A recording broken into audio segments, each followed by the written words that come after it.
Hi there. very thanks. severe problems that we're having with China's soil contamination. How bad really is the situation, Ms. Wu?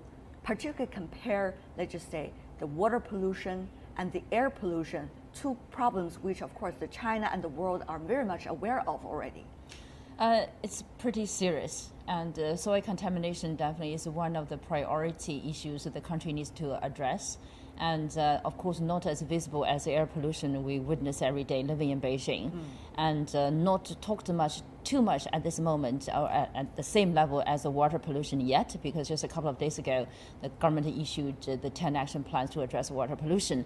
But definitely soil contamination is urgently needed to be addressed because it affects pretty much human health. It gets into the food chain and it affects the human health, but also the health of the ecosystems. Right. Ms. Jiang, you, together with your colleagues, have been into some of the areas where soil contamination has been severe problems. Help us to understand what exactly has been its impact on the local community and also beyond the local community. But after all, the farming products are going beyond the borders of provinces and autonomous regions. Yeah, basically, the soil contamination problem has come to public attention since 2013, when the cadmium rise problem has arisen from the news and the media. So in that case, in the Hunan case that I investigated, mainly is because the industrial contamination, industrial pollution that caused the soil pollution, and then it goes into the rice. And then in the end, it harmed our health by harming our kidneys, because cadmium is what cadmium does. To help our audience understand better about exactly what's going on, we also prepared this. The levels of pollution in China range from slight to severe. According to a report recently by China's Environmental Protection Ministry, cadmium and also nickel and arsenic are the top pollutants. Take a look at this. Conducted between 2005 and 2013, it found that 16.1% of China's soil and 19.4% of its arable land were contaminated. Of course, that's the number back in the year 2013. Pollution is particularly severe in three major industrial zones: the Yangtze River Delta in the east, the Pearl River Delta in the south, and the formerly heavy industrial hub located in northeast. And therefore, let me go to you, Ms. Turner. You've been watching China's issue about environmental protection, of course, very long time, I would say. Many argue, many times, that this is a development stage issue. As long as we've gone through this development stage, things are going to get better. But at this moment, vis-a-vis employment opportunities, vis-a-vis economic development, we really can't do that much. What do you think? No, totally disagree. And I think that when, we've lost that argument when we talk about air pollution, and there's no reason why we need to use that old argument for water and soil pollution. I mean, the crisis, the choke points have hit China now. We've seen, the soil pollution getting into food, and that it's also, there are so many opportunities to make it a win-win-win. You said it's Earth Day, right? That if, for example, if sludge from wastewater treatment plants or factories, that could be turned into energy that could be used to fuel the wastewater treatment plants.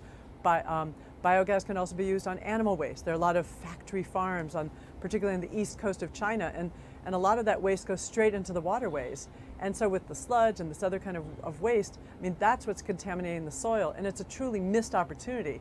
We could be turning this into electricity, so no soil pollution, no water pollution, no air pollution. Happy Earth Day.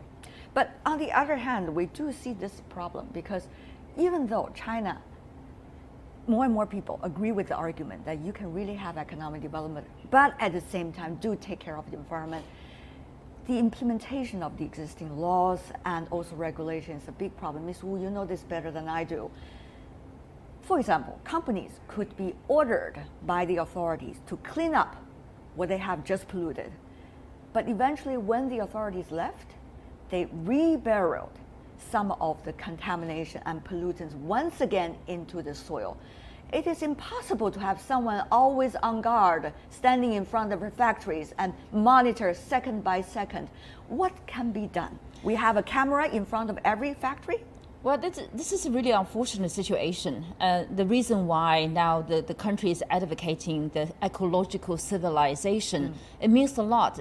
There's a deep meaning in it, basically saying, not only that we need to protect the environment. Every individual, every company, government officials actually need to be really take this to their heart when they make decisions, about what kind of investment they're going to be investing in, what kind of technologies they're going to be investing in, what kind of industrial facilities actually they're going to operate. But the question is that they're not. Some of them not. So how can we make sure they are going to, and they will, and they have to? At this moment, I think law enforcement becomes very, very critical.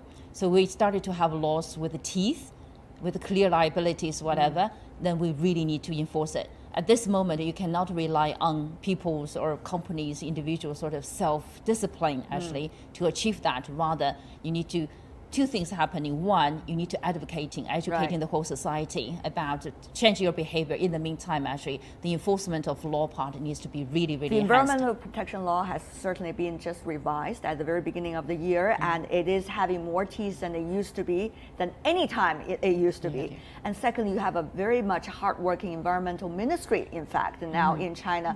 Much advocacy, but also actions, apparently recently.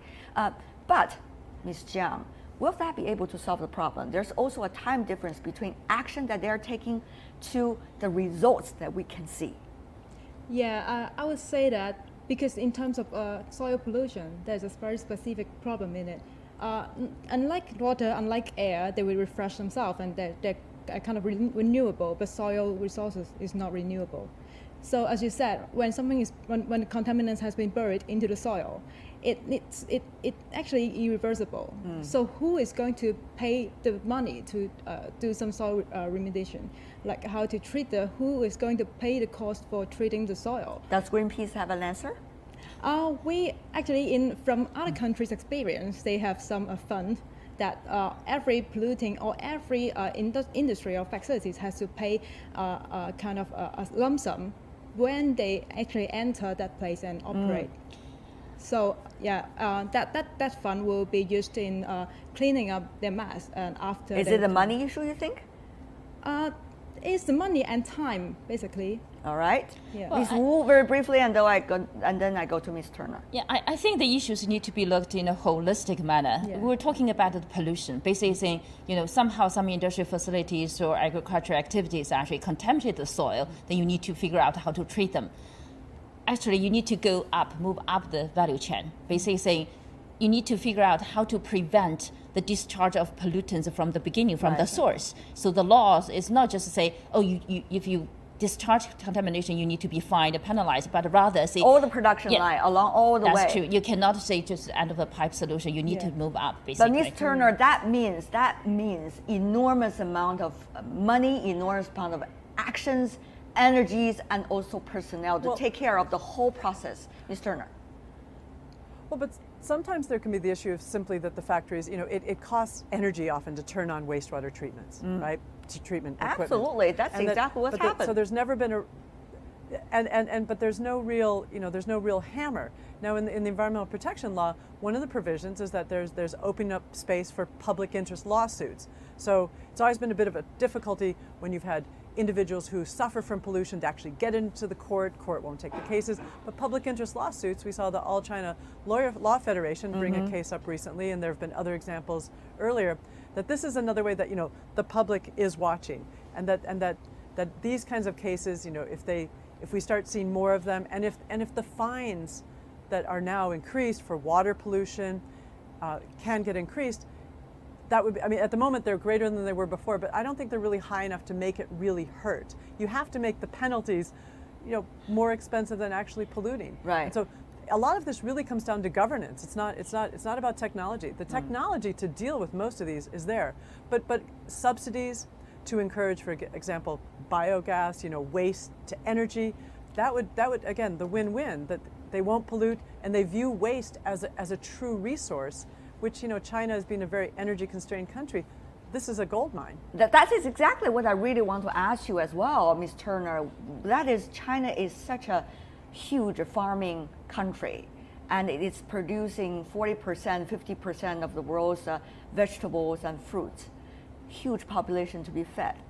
fertilizer is so much being used in this country over the past few decades to increase the productivity.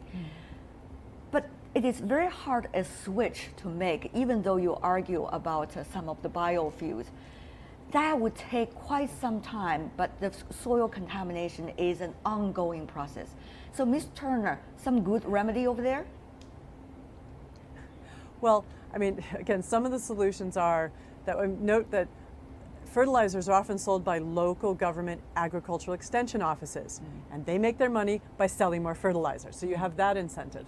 You also have that farmers don't always have really good land security.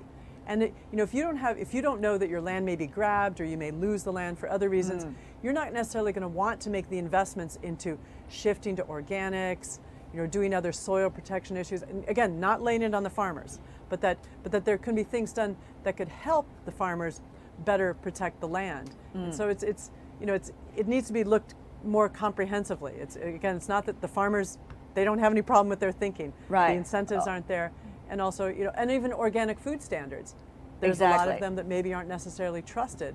That's, it's as Wu Changhua mentioned, there's some holistic solutions that need to be made here. Rule of law issue, it's governance issue, it's also advocacy issue, it's also awareness issue. All of these fronts need to be developed at the same time. Is China capable of doing that, Ms. Wu? I do have the confidence, particularly now with this new generation of leaders in China, put its eyes focused on ecological civilization and greenization of the economy. You have a new minister actually who is really on it. I see the hope. I think we'll be able to start solving the whole system in a holistic manner, starting with the sources of pollution to control that. In the meantime, actually, we do deploy technologies to remediate the land and clean the contamination. At this moment, Ms. Jiang, the 13th five-year plan is being drawn up.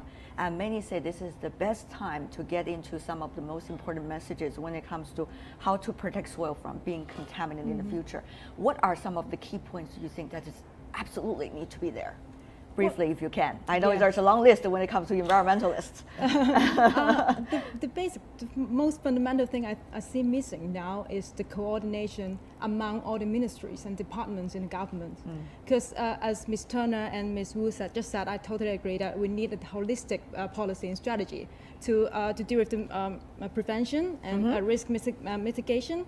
And basically, for now, for soil contamination, only the Agriculture Ministry is doing something else. They have a very concrete plan on doing that. But we actually need also the Industrial and Commercial Ministry, and also the Development and Reform Ministry, and also the